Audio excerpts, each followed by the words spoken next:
The global industrial raw materials market is bracing for significant disruption, following signals from China that it may see sulfuric acid exports as early as May. This potential move by one of the world's major producers is set to send ripples across various industries. The decision comes amidst growing concerns over the global supply of sulfur, a vital precursor in the production of sulfuric acid, and indeed, countless other industrial chemicals. Supply chains for this critical raw material have been severely hampered by ongoing geopolitical tensions and conflicts in the Middle East. Bans in Beijing, lockdowns in the Middle East, and soaring prices at your local Sainsbury's. It sounds like a geopolitical horror movie, but that's the reality of the global supply chain coming to light in 2026. Reliable sources close to the industry have indicated that a number of sulfuric acid producers within China have recently been alerted to prospective alterations in the country's export policies. Furthermore, a significant international buyer has independently corroborated that their Chinese suppliers have communicated an impending halt or temporary suspension of shipments. While no formal confirmation has yet been issued by China's Ministry of Commerce, prevailing market assessments and expert opinions widely suggest that this restrictive measure could be protracted, potentially remaining in effect for an extended duration, conceivably even through to the close of 2026. Forget the Brexit debates or the minor upheavals in London. We're facing a far harsher reality. Imagine you're standing at a BP petrol station in suburban London. The price of petrol just jumped 30 pence overnight. But that's not the disaster. The real disaster lies in the bag of groceries you just bought from Tesco, the price of a loaf of bread, a bag of potatoes, and even the simplest plastic items have skyrocketed to unimaginable levels. Why? And how did a byproduct of oil become the world's most dangerous geopolitical weapon? Our video analysis is everything you need to know about the potential industrial crisis in 2026 and how it will directly impact your life and your family's life. To understand this crisis, we must look east, towards the Strait of Hormuz. This is a vital choke point through which 20% of the world's oil and liquefied natural gas, LNG, passes every day. When conflict broke out, this lifeblood froze. The result has been a geopolitical shockwave. Brent crude, the benchmark we monitor daily here in the UK, has hit $91 a barrel. Across the European energy market, gas prices have rocketed by 56%. This isn't just about supply, it's about fear. Traders are scrambling to secure alternative sources, creating a bidding frenzy that drives prices up for everyone. The volatility is compounded by direct hits to critical infrastructure.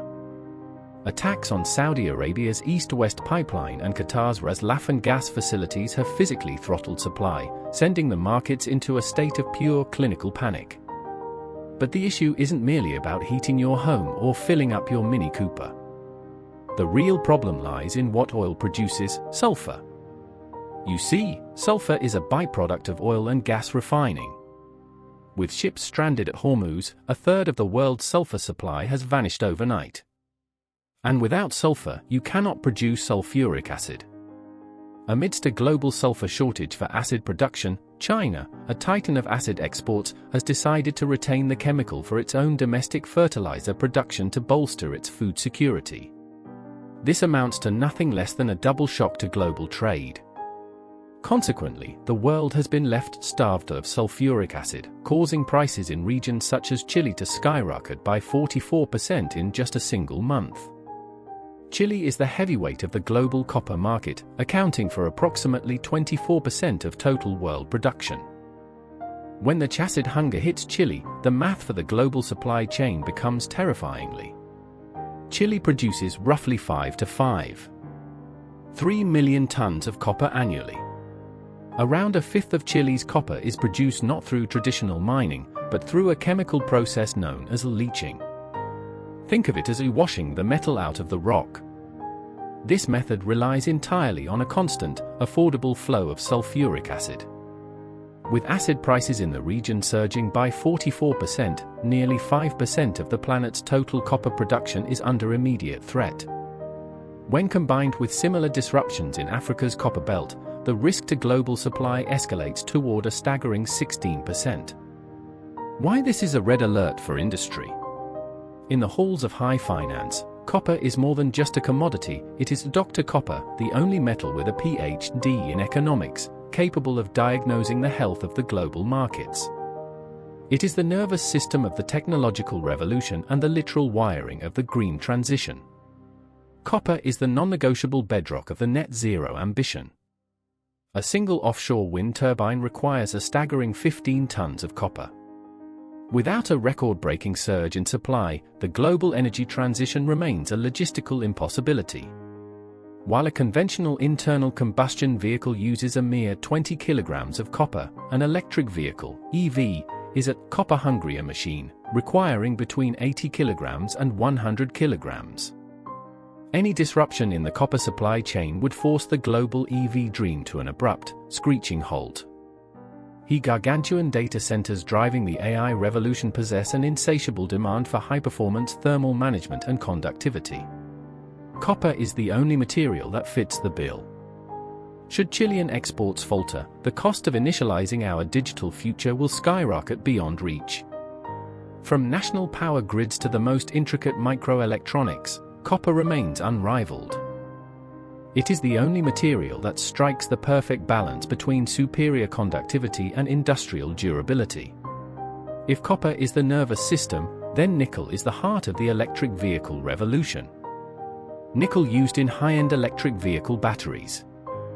Today, Indonesia dominates the landscape, single-handedly producing over 60% of the world's nickel. However, there is a hidden Achilles heel in their supply chain. Nickel mining isn't just about digging up the ground. Nickel used in high-end electric vehicle batteries requires an extremely complex smelting process called HPAL. Imagine HPAL as a giant pressure cooker, where nickel is soaked in a special sauce, sulfuric acid, to extract the purest form. The problem is this: Indonesia has plenty of nickel, but not enough sulfur to make that acid. They import up to 75% of their sulfur from oil-producing countries in the Middle East. When the Strait of Hormuz was blocked, this essential ingredient disappeared. Without the acid, Indonesia's vast nickel mines are nothing more than worthless piles of earth for car manufacturers like Tesla or BYD. Sulfuric acid not only affects the mining and mineral processing industry, but also impacts global food security. Modern farming relies heavily on phosphate fertilizers. However, raw phosphate rock is insoluble, plants simply cannot leach it. To unlock these vital nutrients, the industry uses sulfuric acid as a chemical gastric juice to process the rock into a form crops can digest. Without a steady, affordable supply of this acid, the global fertilizer industry effectively grinds to a halt. When the supply of acid is cut off and the price of natural gas, the raw material for urea fertilizer, skyrockets, farmers will face a huge bill. The price of urea fertilizer has increased by more than 26%. And ultimately, you'll be the one paying that bill at the supermarket checkout. The things you take for granted are about to become luxuries. The price of plastics like PE and PP, used in everything from food packaging to car parts, has surged by 65%. Even our healthcare is under threat. The price of helium, essential for the MRI scanners in our NHS hospitals, has risen by 35% because of disruptions at production facilities in Qatar. To make matters worse, the logistics are a nightmare. Because of the insecurity in the Middle East, container ships are avoiding the Suez Canal and diverted around the Cape of Good Hope. This adds 15 days to the journey and thousands of pounds in surcharges for every single container landing at the port of Felixstowe. Every extra mile sailed and every extra day at sea is eventually added to the price tag of the goods sitting on your supermarket shelves. Now, we turn to the crown jewel of British engineering, aerospace. In the industrial heartlands of Derby and Bristol, a nightmare is unfolding.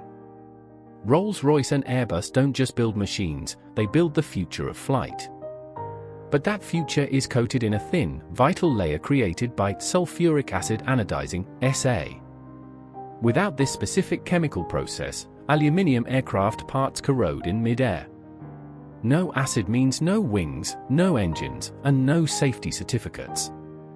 But it gets worse.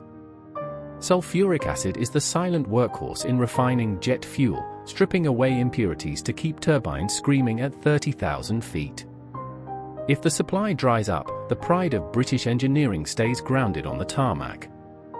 This isn't just about a cancelled holiday to Spain, it's about the collapse of a sector that pumps billions into the UK economy. When the king of chemicals vanishes, the wings of the nation are effectively clipped. The second blow hits you where it hurts most, your health. The UK is the pharmacy to the world, home to giants like AstraZeneca and GSK.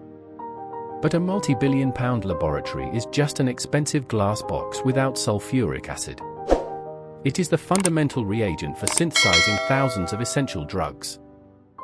Think of sulfonamides, the backbone of our antibiotic arsenal. Think of life-saving treatments for cancer and heart disease. They all rely on acid-based catalysts.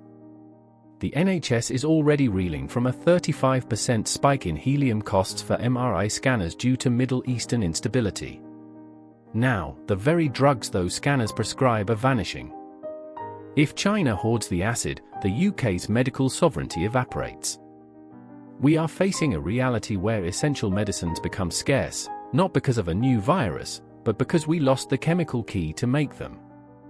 As the acid trap tightens, Westminster is learning a brutal lesson: you cannot lead the world in high-tech aerospace or life-saving medicine if you don't control the basic chemistry of your own industry. In the short term, we will face a period of volatility lasting at least until the end of 2026. But in the long term, this is a wake-up call for the UK government and major corporations. We need to invest in green, acid-free mining technologies, recycle sulfur from industrial waste, and most importantly, diversify our supply sources so we are never dependent on a single country. The forecast for the energy and commodity markets is that they will remain highly volatile until the end of 2026. This is a wake-up call for all major powers. To survive, countries have no choice but to become self-sufficient in supply, invest in new mining technologies that are less dependent on acid, and diversify their partners. If you want to understand more about the underlying dynamics of the global economy, please subscribe and turn on notifications. We will continue to bring you the most exclusive and insightful analyses. Thank you for watching.